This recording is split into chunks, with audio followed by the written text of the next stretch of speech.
إلهي بزنته لنكا مران منجدون انداوك أسجلن ليازو جمل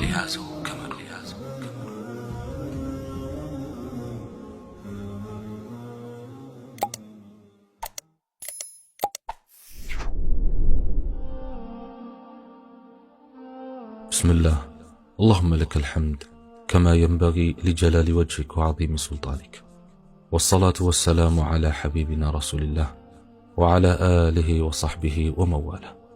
السلام عليكم ورحمة الله وبركاته. رب اشرح لي صدري ويسر لي أمري واحلل عقدة من لساني يفقه قولي. عند أنستنيا بهنا سفر يمكة أملالاش يهونو سوي عند كافر غوربيت الله አይሰግድም አይጾምም።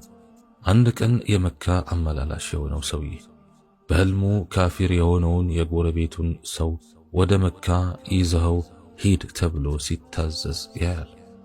የመካ አመላላሽ የሆነው ከእንቅልፉ ሲነቃ ነገሩ አጂብ ነው አለ፣ ግን ቦታም አልሰጠው ነበር። በሁለተኛው ቀንም ድጋሜ በህልማቸው ጎረቤትህ ያለውን ሰውዬ መካ ይዘኸው ሂድ ለሁለተኛ ጊዜ ሲያዩ ወደ አንድ ህልም ፈቺ ወደ ሆነ ኡስታዝ ጋር ሄደው ያዩትን ህልም ነገሯቸው። ኡስታዙም እንዲህ አሉ፣ ለሶስተኛ ጊዜ ካየው ይዘኸው ሂድ አሉት። የዛው ቀን ሌሊት ለሶስተኛ ጊዜ በህልማቸው አዩት። በጠዋት ተነስተው ወደ ቤቱ ሄደው አንተን ወደ መካ ይዤ ልሄድ ነው አሉት። ሰውየውም እንዴት ይዘውኝ ይሄዳሉ? እኔ አልሰግድ አልጾም አላቸው። እኔ አስተምርሃለሁ አሉት። ከዚያም ውዱእ እንዴት እንደሚደረግ እንዴት እንደሚሰገድ ካስተማሯቸው በኋላ ይዟቸው ሄዱ። የሐጅ አደራረጉን ሁሉ አድርገው ከጨረሱ በኋላ የመካ አመላላሹ ቀናችን ስላለቀ እንመለስ አሉት።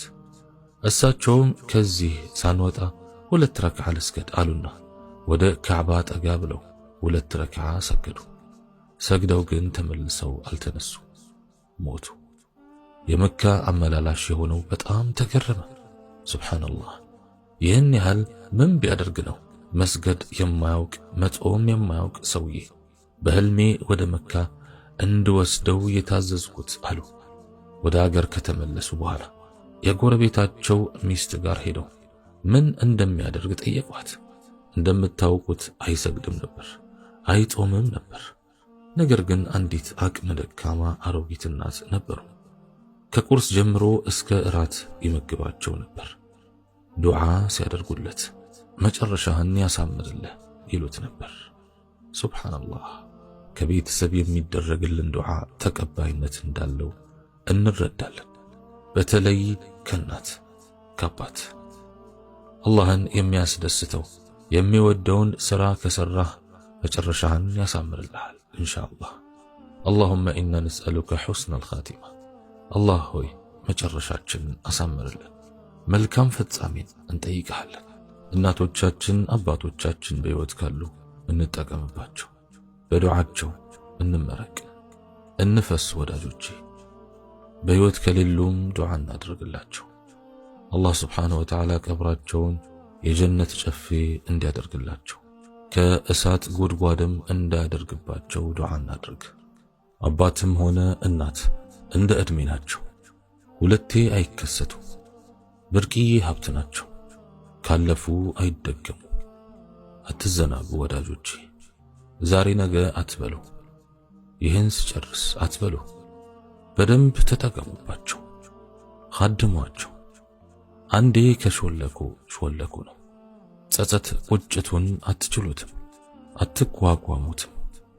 ወላጆቻችን በዱንያ ላይ ያሉ ጀነቶቻችን ናቸው።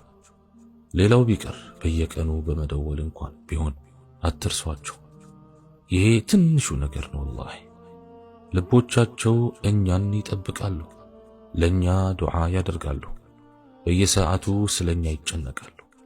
እያሰቡ እየተጨነቁም ደጋግመው በመደወል እንዳይረብሹን በመስጋት ከመደወል ይታከባሉ።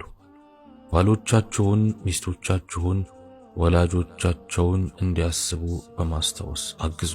የብዙዎቻችን በተለይም የወንዶች ችግር ነውና እንማርበት። ለእንጀራ እናቶችም አንድ ትንሽ መልእክት አለች። እናት እንጂ የእንጀራ እናት አትሁኝ። በሞትም ይሁን በመራራቅ እናቱን ያጣ ልጅ የውስጥ ስብራቱ በጣም የከበደ ነው። በለጋ አእምሮ ይህንን ሙሲባ የሚቋቋምበት አቅም የለውም። በዚህ ስብራቱ ላይ የእንጀራ እናት በደልና መድሎ ከታከለበት መከራውን ይበልጥ የከፋ ያደርገዋል። ቀላል የማይባሉ ሴቶች ከሚፈጽሟቸው ከባባድ ጥፋቶች ውስጥ አንዱ የእንጀራ እናት ሲሆኑ በእንጀራ ልጆቻቸው ላይ የሚፈጽሙት ግፍ ነው።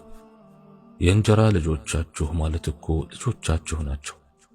የልጆቻችሁ እህቶችና ወንድሞች አይደሉ? ሰው እኮ እንኳን ለልጆቹ ወንድም እህቶች ቀርቶ በውጭ ላሉ ጓደኞቻቸውም እንክብካቤ ያደርጋሉ። ብዙዎች ላይ የሚታየው አያያዝ ግን በጣም በክፋት የተሞላ ነው። ሴቶች ለአኺራችሁ ስትሉ አላህን ፍሩ። ለልጆቻችሁ ስትሉ ጥንቃቄ አድርጉ። ምናልባትም ነገ ልጆቻችሁ ራሳችሁም ጭምር የነዚህን ተገፊዎች እጅ የምትጠብቁበት ጊዜ ሊገጥማችሁ ይችላል። ከአእምሮ የማይፋቅ በደል እየፈጸማችሁ ታዳጊ ልጆች ላይ ቂምና ጥላቻ አትትከሉ። የሚያድግ ልጅ አይጥላህ ይባላል በሀገራችን። በምግብ ባያያዝ፣ በቅጣት ከአባት ጋር በማጋጨት አእምሮን በሚጎዳ ስድብ የልጅ ጭንቅላት ላይ የሚደርስ ጠባሳ ዕድሜ ልክ አብሮ ሊቆይ ይችላል።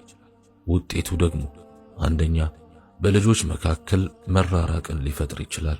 ሁለተኛ ልጆች አባታቸውን ጭምር እንዲጠሉ ሊያደርግ ይችላል። ሶስተኛ ተስፋ የቆረጡ ልጆች ከቤት ወጥተው ጎዳና ላይ ሊወድቁ ብሎም ሕይወታቸው አጠቃላይ ሊበላሽ ይችላል። አራተኛ አንዳንዴ እስከ ሞት የሚደርስ ጉዳት ሊገጥም ይችላል። አምስተኛ የዚህ ሁሉ ውጤት ተውበት ካልተደረገ አኺራዊ ጉዳት ስለሚኖረው መጠንቀቅ ይገባል። ከዚህ በተለየ የእንጀራ እናት መሆናቸው እስከማይለይ ድረስ ከልባቸው እናት የሆኑ ሴቶችም አሉ።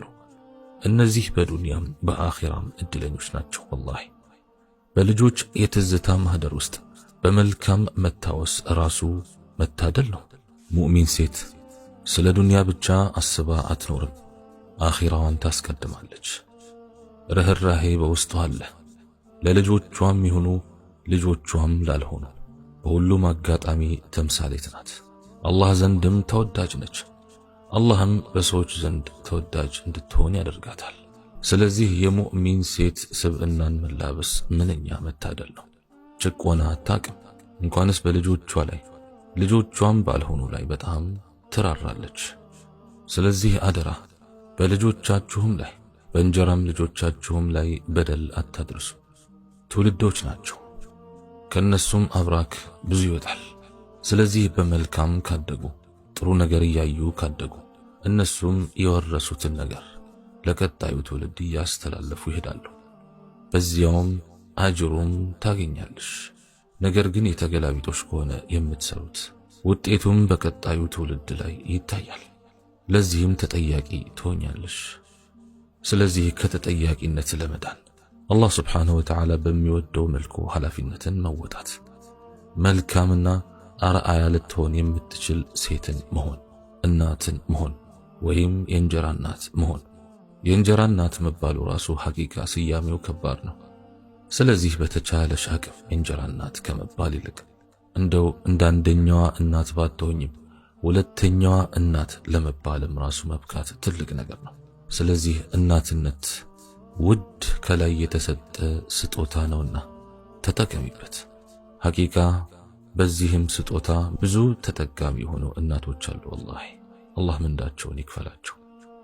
ከጠፋህም ይጨነቃሉ፣ ብዙ ከታየህም ይጨነቃሉ፣ ችግር ላይ ነኝ ካልካቸውም ይጨነቃሉ፣ አሞኛል ስትላቸውም ይጨነቃሉ፣ ከተናገርክም ይጨነቃሉ፣ ዝም ካልክም ይጨነቃሉ። ያንዳንድ ሰው መጨነቅ ለተጨነቀ ወይም ችግር ላይ ላለ ሰው ተጨማሪ ጭንቀት ወይም ችግር ሊሆን ይችላል። እናትነት በጣም ይገርማል። ለ9 ወራት ያክል በሆዷ ትሸከማለች። መሸከም ብቻም ሳይሆን ከእርሱ ጋር የሚመጣ ስቃይ ትሸከማለች። እንቅልፍ ወስዷት ከተኛች ደንግጣ ትነቃና የጽንሱ ደህንነት ታስባለች። ምጥ ሲመጣ ያለው መከራ ሱብሃንአላህ። ከዚያ ማሳደጉን ትያያዘዋለች። እንደ እናት፣ እንደ ጓደኛ፣ እንደ እህት፣ እንደ ሁሉ ነገር ትሆናለች። አድጎ ለወግ ማዕረግ ደርሶ እንኳን አትተወውም። ይህን ሁሉ ነገር የምታደርገው ከእርሱ ጥቅም ወይም ውለታ ፈልጋ አይደለም፣ እናትነት ይዟት እንጂ። ታዲያ ይህን ሁሉ ነገር ሆናለን ከእግሯ ስር ጀነት መሆኑ ያንሳታልን? አያንሳትም። በዓለም ላይ ካሉ ሰዎች ሁሉ ሐቅ የእርሷ ትልቁ ነው። ነቢያችንም ሰለዋቱ ረቢ ወሰላሙሁ ዐለይህ በዚህ ጉዳይ ላይ ተጠይቀው የሰጡት ምላሽ እስከ 3 ጊዜ እናትህ የሚል መልስ ነበር። ከዚያም አባትህ እና ታዲያ አላህ መሐሪ ነው። የሰው ሐቅ ግን እስካልተመለሰ አይምርም እና የእናት ሐቅ ደግሞ ፍቅሯን መቀበል፣ ማክበር፣ በእርጅናዋ ወቅት መንከባከብ ነው። እሷን መንጓጠጥ፣ እረ እንደውም በተለይ አይን ማየት፣ ሐቋን መንካት ነው። ታዲያ አባትም እንደዚያው ረሱል ዓለይሂ ሰላቱ ወሰላም ያስቀመጡትን እናስቀድም ብዬ ነው። አላህ ስብሓንሁ ወተዓላ የወላጆቻችንን ሐቅ የምንጠብቅ ያድርገን።